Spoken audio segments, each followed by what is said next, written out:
जी अस्सलाम वालेकुम। आज की इस वीडियो के अंदर हम एक शॉप मैनेजमेंट सिस्टम या शॉप बिलिंग सिस्टम बनाना सीखेंगे using Microsoft Excel.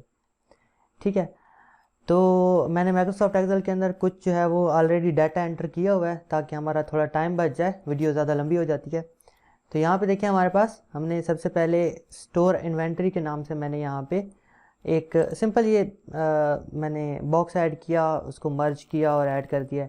Product code, product name, product code मैंने इस वजह से लिखा है ताकि जो कैश काउंटर पे बंदा बैठा होगा वो यहाँ पे सिर्फ प्रोडक्ट का कोड लिखेगा, क्योंकि उसको प्रोडक्ट का नाम याद रखना ये उसके लिए आसान नहीं है। तो प्रोडक्ट का कोड एक असाइन किया है हर प्रोडक्ट को। ये अपनी मर्ज़ी से हम असाइन कर सकते हैं। मैंने 1 1 2 2 3 ये लिखा है। जो कैश काउंटर में जो बंदा बैठा होता है या जो डाटा एंट्री ऑपरेटर होता है वो अपनी मर्ज़ी से जो है यहाँ पे कोई भी कोड रख सकता है, वट जो भी वो रखना चाहता है। ठीक है, तो यहाँ पे प्रोडक्ट का नाम है, उसके बाद प्राइस है, फिर जो है वो स्टॉक है कि कितना उसके पास स्टॉक है। तो मैंने यहाँ पे फ़र्ज़ी तौर पे जो है वो प्रोडक्ट के नाम, कोड, प्राइस और स्टॉक वगैरह ऐड कर दिया। अब मेरा मकसद ये है कि मैं ये चाहता हूँ कि यहाँ पे जो कैश काउंटर पे बंदा बैठा है वो यहाँ पे सिर्फ प्रोडक्ट का कोड लिखे। जैसे किसी ने यहाँ पे आया और उसने जो है वो एक कीबोर्ड परचेज़ किया है तो वो यहाँ पे लिखे कीबोर्ड 2, यानी उसका कोड 22, और यहाँ पे जो क्वांटिटी उसने खरीदी यानी 1।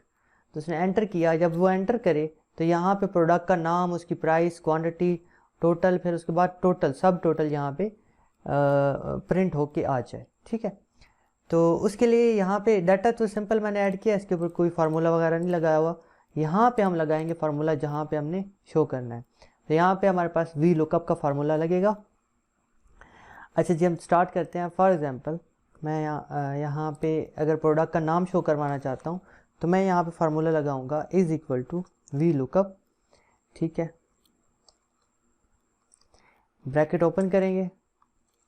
ठीक है, उसके बाद लुकअप वैल्यू कि जहाँ से हमने की लेनी है या ट्रिगर लेना है, तो यहाँ पे वो हम यहाँ पे ये सेलेक्ट करेंगे।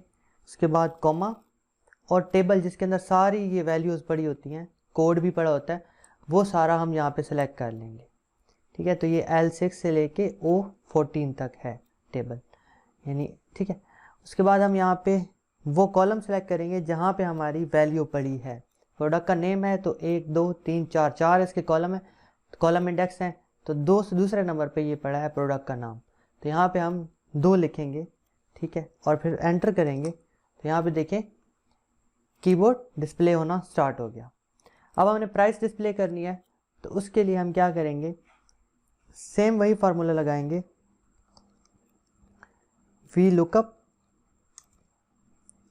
ब्रैकेट ओपन, उसके बाद लुकअप वैल्यू, कॉमा, और यही टेबल एरे सेम। उसके बाद अब प्रोडक्ट प्राइस कहाँ पे पड़ी है, तीसरे कॉलम इंडेक्स के अंदर, यहाँ पे हम रखेंगे 3, एंटर करेंगे तो जो इस पर आइटम की प्राइस है वो यहाँ पे कीबोर्ड की शो होना स्टार्ट हो गई। अब क्वांटिटी हम शो करेंगे तो क्वांटिटी के लिए हम यहाँ पे is equal to V lookup.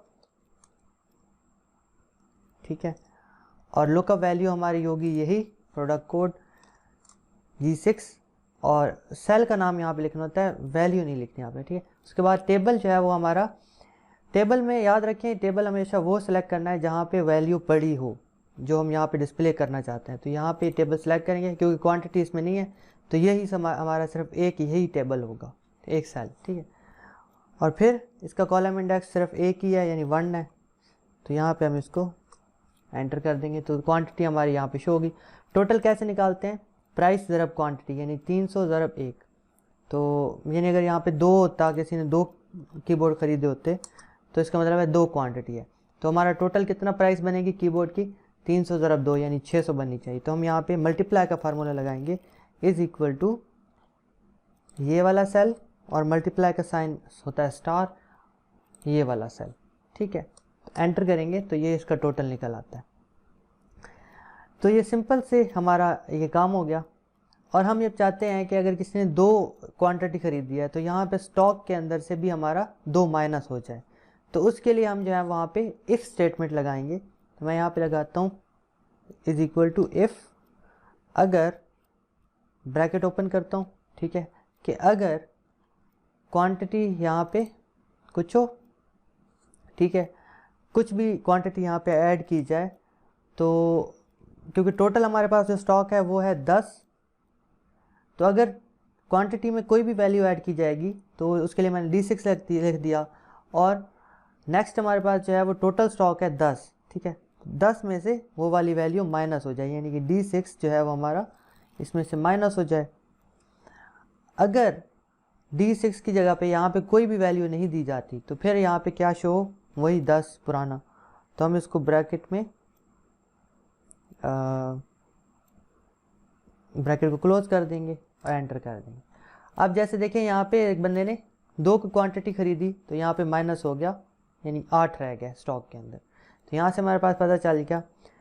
और सब टोटल निकालने के लिए हम यहाँ पे क्या करेंगे, सब टोटल जो है वो निकलेगा इन सब का। अब फर्ज किया किसी ने 2 प्रोडक्ट खरीदी, तो उसके लिए मैं यहाँ पे सब जगह पे फार्मूला लगाना पड़ेगा 1 बाय 1। सब जगह फार्मूला लगाने के लिए हम आसान तरीका ये होता है कि यहाँ पे जो बॉक्स लिखा हुआ है, इस बॉक्स को पकड़ के आप एंड पर यहाँ तक ले जाएं, तो सब पर ये फार्मूला लग गया।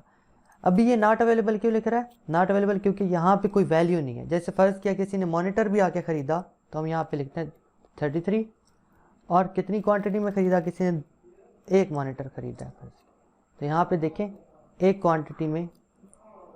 अब यहाँ पे भी फार्मूला लगाना पड़ेगा ऐसे ही नीचे एंड तक, फिर क्वांटिटी में भी और टोटल में भी, तो ये हमारे पास इसका टोटल।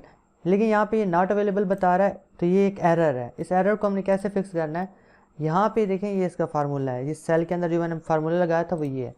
तो यहाँ पे हम लगाएंगे इफ़, अगर एरर आए, इफ़ एरर ब्रैकेट की ओपन, ठीक है, और सारा फार्मूला इसके अंदर आ गया, और एंड पे हम कॉमा लगाएंगे कि अगर एरर आए तो यहाँ पे जस्ट नॉट अवेलेबल की जगह पे 0 शो कर दो।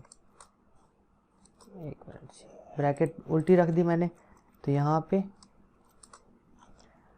और अब मैं फार्मूला लगाता हूँ यहाँ पे, तो अब जहाँ पे नॉट अवेलेबल की जगह पे 0 शो कर है। इसी तरह से इस पे भी हम यही फार्मूला लगा लेते हैं कि इफ़ एरर, अगर एरर आए,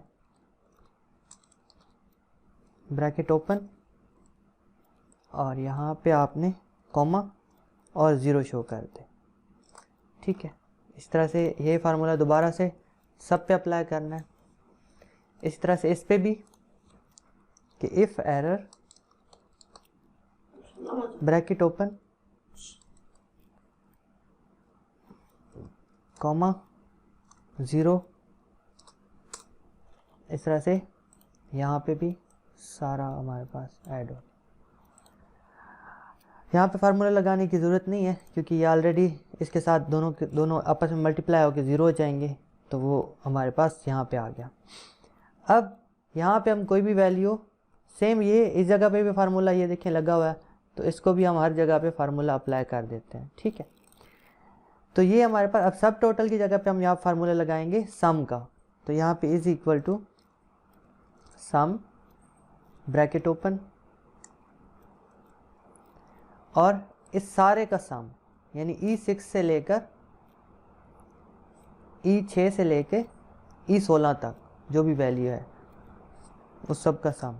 तो यहाँ पे ये सम टोटल सब निकाल के दे रहा है कि ये इतनी प्राइस बनी, ठीक है जी। अब यहाँ पे और भी हम डिफरेंट जो है वो ऐड कर सकते हैं, जैसे और हम किसी ने यहाँ पे पावर केबल ख़रीदी तो 99 किसी ने ख़रीदा और क्वांटिटी थी जो 3, तो अब यहाँ पे देखें आप, तो यहाँ पे क्या शो रहा है, पावर केबल और कितनी क्वांटिटी में ख़रीदी 100 में, तो ये 300, और बिल भी इंक्रीज़ होता जा रहा है। तो ये हम बनाते हैं, आप ये फार्मूला देख लें कि ये if error is equal to अंदर वी लुकअप, और पहले आप की वैल्यू डालते हैं प्रोडक्ट की। खैर आप इसको दोबारा से बार बार वीडियो देखें तो इंशाल्लाह जो भी चीज़ें आपको क्लियर होती जाएंगी। जो भी क्वेश्चन हो आप कमेंट में भी कर सकते हैं, ठीक है जी। तो ये एक हमारे पास सिंपल सा क्या कहते हैं शॉप मैनेजमेंट सिस्टम है, ठीक हो गया जी। अच्छा, बाकी इसको अगर हमने प्रिंट करना है तो वो प्रिंट करने के लिए जस्ट हम कस्टमर की स्लिप प्रिंट करना चाहते हैं, तो यहाँ पे क्लिक करेंगे, हम इन सारे सेल को सिलेक्ट करेंगे यहाँ पे ऐसे, और कंट्रोल प्लस P। तो हमारे पास ये देखें, यहाँ पे हम फिर यहाँ पे क्लिक करके सेलेक्ट करेंगे प्रिंट एक्टिव शीट की जगह पे प्रिंट सिलेक्शन पे क्लिक करेंगे, तो सिर्फ हमारे पास ये कस्टमर सिलेक्शन जो है वो प्रिंट करेंगे तो प्रिंट होके आ जाएगी। तो ये कुछ इस तरह से हमारा जो है वो सेटअप होता है। ठीक हो गया।